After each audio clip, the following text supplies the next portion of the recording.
Hai semua, perkenalkan nama aku Faisal Dwi Priyatna. Dalam video ini, saya akan menjelaskan tentang logika fusi. Nah, pengemuka logika fusi pertama kali adalah Profesor Lutfi Azadeh, atau yang dikenal Lutfi Askarzadeh. Beliau adalah seorang ilmuwan Amerika Serikat yang berkebangsaan Iran. Logika fusi pertama kali dikembangkan melalui tulisannya pada tahun 1965. Nah, di sini teman-teman tahu nggak apa itu logika fusi? Logika fusi adalah cabang dari ilmu artificial intelligence yang dapat diartikan logika yang sama atau abu-abu. Nah, di sini teman-teman tahu nggak apa itu abu-abu? Nah, abu-abu yang dimaksud adalah masalah yang mengandung unsur ketidakpastian, ketidaktepatan, ketidaktegasan, ataupun noisy. Selanjutnya, aku akan menjelaskan tentang konsep dasar logika fusi. Yang pertama, logika fusi bukanlah logika yang tidak jelas, melainkan logika yang digunakan untuk menggambarkan ketidakjelasan. Yang kedua, logika fusi didasarkan pada gagasan bahwa segala sesuatu mempunyai nilai derajat.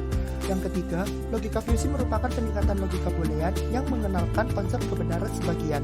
Dan yang keempat, logika klasik menyatakan bahwa segala sesuatu hal dapat diekspresikan dalam istilah binary, 0 atau 1, hitam atau putih, dan ya atau tidak. Logika fusi menggantikan kebenaran boolean dengan adanya nilai di antara hitam dan putih atau abu-abu. Oke, selanjutnya ada teori fusi. Teori fusi menggunakan logika yang menyatakan suatu nilai dapat memiliki range 0 hingga 1 atau hitam hingga putih. Teori fusi ini dikembangkan di Amerika. Namun, teori ini lebih banyak diaplikasikan oleh praktisi Jepang karena disebabkan oleh teori fusi ini bukanlah teori boolean yang mengenal 0 dan 1 atau ya dan tidak. Perbedaan logika fusi dengan logika boolean. Perbedaan logika fusi dengan boolean terletak pada nilai keanggotaannya. Oleh sebab itu, logika fusi lebih cocok digunakan untuk menerjemahkan besaran yang diekspresikan oleh bahasa manusia. Selanjutnya, ada metodologi desain sistem fusi.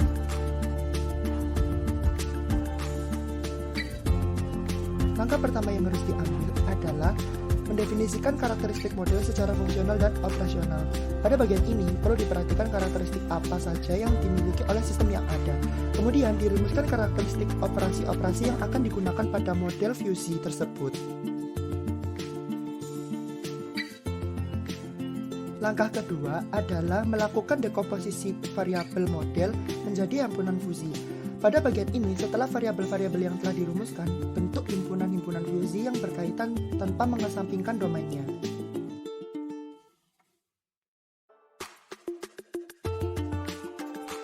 Yang ketiga adalah membuat aturan pada fusi. Aturan pada fusi menunjukkan bagaimana suatu sistem beroperasi.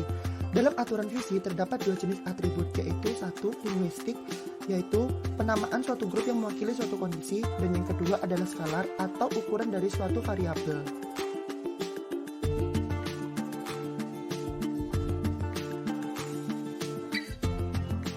Selain itu, terdapat juga tiga jenis operasi logika pada aturan fusi, yaitu yang pertama ada operator AND yang berarti irisan, dan yang kedua adalah operator OR yang berarti gabungan, dan yang ketiga adalah operator NOT yang berarti komplement.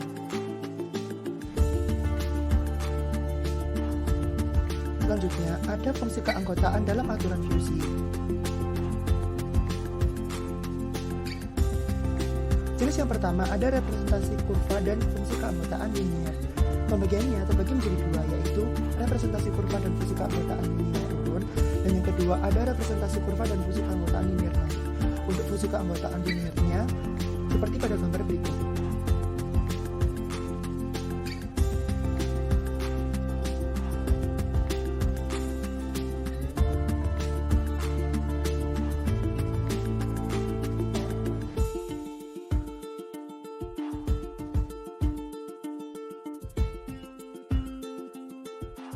Untuk jenis yang kedua, ada representasi kurva dan fungsi keanggotaan segitiga. Untuk fungsi keanggotaan segitiga mempunyai fungsi pada gambar berikut.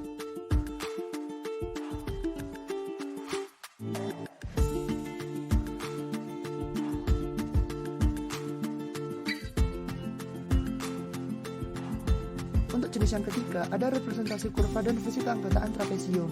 Untuk fungsi keanggotaan trapesium mempunyai fungsi seperti pada gambar berikut.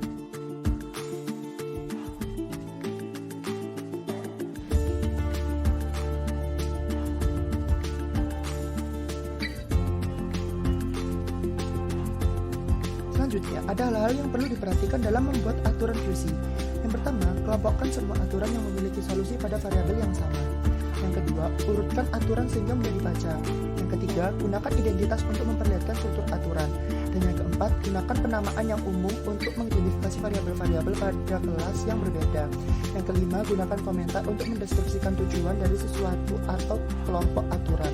Dan yang keenam, berikan spasi antar aturan. Dan yang terakhir, yang ketujuh, tulisan variabel pada huruf-huruf besar kecil, contohnya himpunan fuzzy dengan huruf besar dan elemen bahasa lainnya pada huruf kecil. Langkah keempat atau langkah yang terakhir dapat dilakukan dengan menentukan metode diffusi untuk tiap-tiap variabel. Pada tahap diffusi ini akan dipilih suatu nilai atau nilai Cripps dari suatu variabel solusi yang merupakan konsekuen dari daerah fuzzy.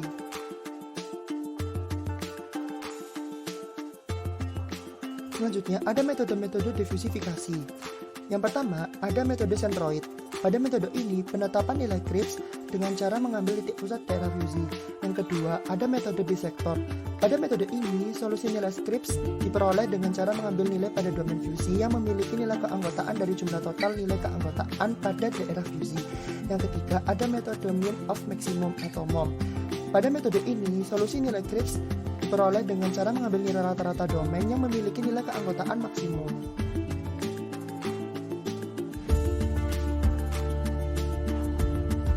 Yang keempat, ada metode largest of maximum atau LOM. Pada metode ini, solusi nilai Cripps diperoleh dengan cara mengambil nilai terbesar dari domain yang memiliki nilai keanggotaan maksimum.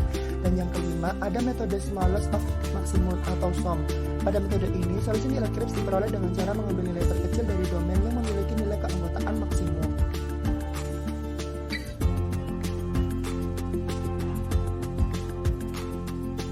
Selanjutnya, ada produksi atau penerapan pada kehidupan sehari-hari. Contoh produk yang menerapkan logika fuzzy dalam sehari-hari adalah mesin cuci, AC, kulkas, dan berbagai alat kedokteran lainnya.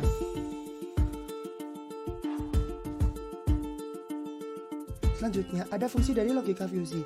Fungsi dari logika fuzzy adalah untuk menjembatani bahasa mesin yang presisi dengan bahasa manusia yang menekankan pada makna atau signifikan. Presisi versus signifikan pada dunia nyata.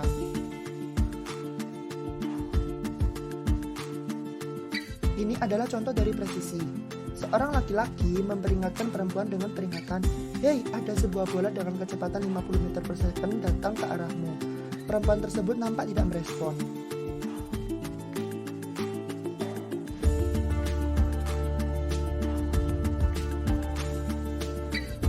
Ini adalah contoh dari signifikan. Seorang lelaki memperingatkan perempuan dengan peringatan, "Hei, awas ada bola datang." Perempuan tersebut nampak merespon dan langsung menghindarinya.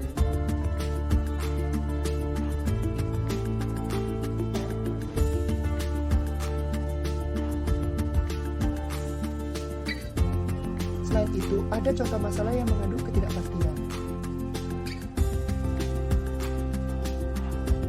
Contoh masalah pertama adalah kecepatan pelan didefinisikan di bawah 20 km per jam. Bagaimana dengan kecepatan 20,001 km per jam? Apakah masih dapat dikatakan pelan? Manusia akan mengatakan bahwa 20,001 km per jam adalah agak pelan. Contoh masalah kedua, seseorang dikatakan tinggi jika tinggi badannya lebih dari 1,7 meter.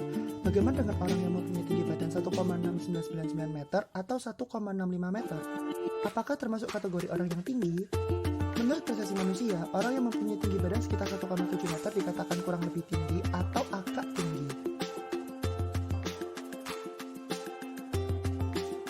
Kesimpulan yang dapat diambil adalah 1. Konsep matematis logika fuzzy sangat sederhana dan mudah dimengerti. Yang kedua, logika fuzzy mampu memodelkan fungsi-fungsi nonlinear yang sangat kompleks. Yang ketiga, logika fuzzy sangat fleksibel. Dan yang keempat, logika fuzzy memiliki toleransi terhadap data-data yang tidak tempat.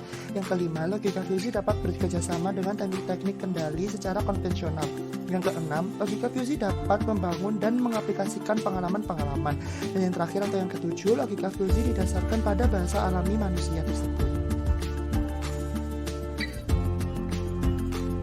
Sekian dari penjelasan saya. Terima kasih telah menonton video ini. Jangan lupa like, komen, dan subscribe untuk mendukung channel ini agar semakin berkembang. Terima kasih.